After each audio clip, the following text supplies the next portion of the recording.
Assalamualaikum Bu Erma, selamat sore. Waalaikumsalam Mbak Isna, selamat sore kembali.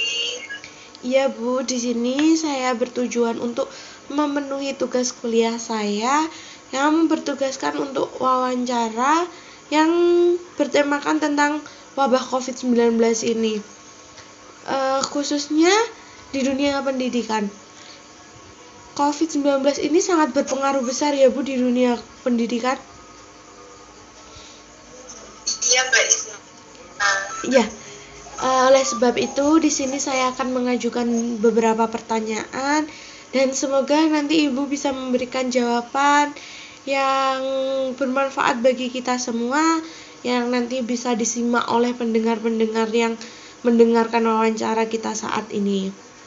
Baik, saya akan menyampaikan pertanyaan saya yang pertama, yaitu adalah bagaimana sikap Bu Erma selaku pengajar di TK ketika pemerintah mengumumkan bahwa seluruh sekolah atau madrasah harus belajar dari rumah karena wabah COVID-19 ini. Jadi begini Mbak Isna, yang saya rasakan ketika pemerintah mengumumkan kegiatan pembelajaran dilakukan secara daring ataupun belajar dari rumah itu, ya pasti semua guru cemas dan khawatir. Soalnya kalau belajar dari rumah itu akan berdampak pada banyak hal. Misalnya dan belajar menjadi molor, dan juga anak-anak jika diberi tugas dari rumah juga akan cepat bosan dan lebih banyak bermain. Iya, saya juga sependapat dengan Ibu Erma Fitri. Bahkan tidak hanya guru saja yang mengalami kekhawatiran. Saya rasa juga mungkin ada beberapa orang tua yang masih belum terbiasa dengan menggunakan penggunaan iptek untuk pembelajaran seperti saat ini. Baik, selanjutnya saya lanjutkan pertanyaan yang kedua. Pertanyaan yang kedua adalah bagaimana pelaksanaan pembelajaran kepada siswa ketika mereka tidak boleh pergi ke sekolah? Apakah ada alternatif metode yang diterapkan? Ya, menurut saya metode pembelajaran yang saat ini digunakan yaitu daring ya.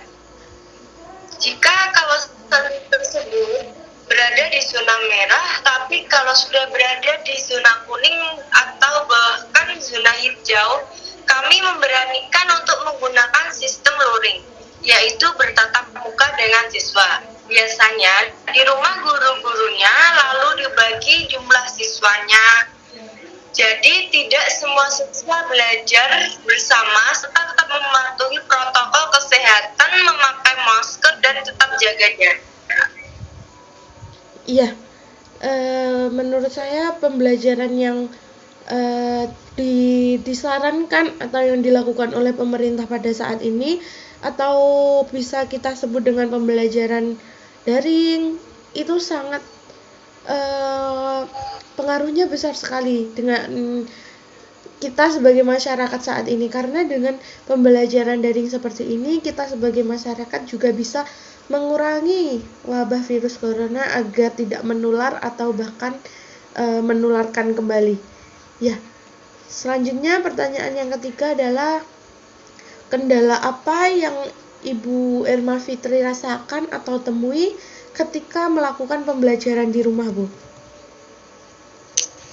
Kalau kendala itu sangat banyak ya Mbak. Yang saya katakan, jam belajar anak-anak menjadi molor, cepat bosan dan banyak bermainnya. Jika kegiatan daring itu mengharuskan siswa untuk menggunakan HP, itu juga kendala terhadap orang tuanya jika kehabisan internet. Belum lagi kalau anak tersebut diasuh oleh kakek neneknya, karena orang tua sibuk bekerja, jadi pekerjaan rumah menjadi molor, kebanyakan tidak mengerjakan tugas dan bermain. Iya, saya juga sering melihat atau bahkan mengalami kendala-kendala yang Ibu sebutkan tadi. Contohnya adalah kendala sinyal atau bahkan juga kendala kuota. Karena menurut saya jika kita sudah mengalami kendala pada sinyal, kita akan mengalami kendala-kendala yang lainnya. Contohnya adalah terlambat pengumpulan tugas, terlambat menerima tugas, atau bahkan juga terlambat dalam menerima pengumuman dari gurunya. Bukan begitu, Bu Fitri? Iya, Mbak Isna. Iya, selanjutnya adalah pertanyaan yang keempat ya, Bu. Di sini ada pertanyaan bagaimana upaya pemerintah atau lembaga memberikan solusi agar pembelajaran di sekolah Anda tetap berjalan. Untuk upaya pemerintah sendiri, seperti yang saya katakan, Mbak, kegiatan pembelajaran dilangsungkan dari rumah atau daring.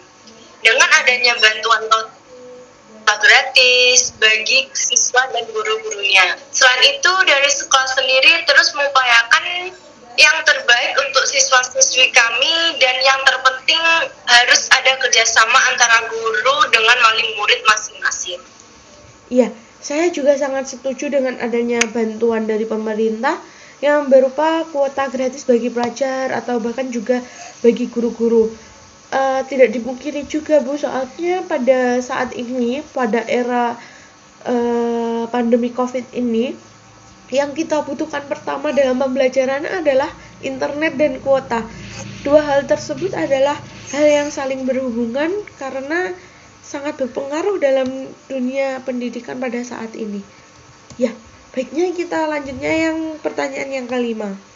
Bagaimana Bu Erma Fitri memberikan tugas kepada siswanya pada masa pandemi seperti ini, Bu? Kalau masalah tugas, yang pasti saya tidak akan memberatkan siswa, serta banyak melibatkan bantuan dari orang tua. Misalnya seperti menggambar, mewarnai, bercocok tanam, ataupun melipat. Dan kalau daring, tugasnya serta pengumpulan tugasnya itu dengan difoto. Jadi kita membuat grup WhatsApp, semua tugas ataupun pengumuman sudah ada di grup tersebut. Iya, alhamdulillah ya jika sudah ada solusinya untuk saling mempermudah antara siswa dan guru melalui yang Ibu sebutkan tadi dari video rekaman ataupun bahkan hal-hal tersebut. Alhamdulillah jika sudah ada solusinya. Baik, selanjutnya adalah pertanyaan yang keenam. Bagaimana Ibu Erma Fitri ini memberikan evaluasi kepada setiap siswa pada masa pandemi seperti ini, Bu? Cara kami memberikan evaluasi kepada anak-anak jika memungkinkan, yakni dengan pembelajaran tatap muka. Jadi kita tahu seberapa kemampuan siswa dalam menangkap materi dari kita, atau tidak memungkinkan yaitu dengan belajar daring lagi. Mungkin berupa praktek dengan video atau video call dengan siswa. Jadi setiap siswa diberi waktu 10-15 menit, misalnya video call sesuai absen. Iya, yang Ibu sebutkan tadi merupakan evaluasi atau bahkan seperti ujian ya, ujian untuk setiap siswa untuk apakah sudah menerima dari penjelasan dari Ibu ataukah belum, atau bahkan mungkin itu adalah salah satu bentuk Ibu untuk melihat semua siswa Ibu apakah sudah menerima pembelajaran dengan baik, apakah sudah bisa menangkap materi yang telah Ibu berikan. Oh iya, Bu, akhir-akhir ini saya juga pernah mendengar yang Ibu telah sebutkan di atas tadi tentang seorang guru yang datang ke rumah siswanya atau bahkan ke gurunya ataupun bahkan sebaliknya. Itu menurut saya juga berpengaruh dalam hal evaluasi ini, karena evaluasi juga dapat dilakukan dengan hal tersebut, seperti salah satu guru mendatangi salah satu rumah muridnya dan di situ ada beberapa murid, 1 atau 2 atau bahkan 3. Mungkin itu sedikit membantu bagi siswa yang mengalami kesulitan dan bisa menjelaskan secara langsung. Benar begitu, Bu? Iya, Mbak Isma. Iya, alhamdulillah pertanyaannya yang saya berikan sudah Ibu jawab dengan baik semuanya, dan saya merasa bersyukur bisa melakukan wawancara pada sore hari ini bersama Ibu.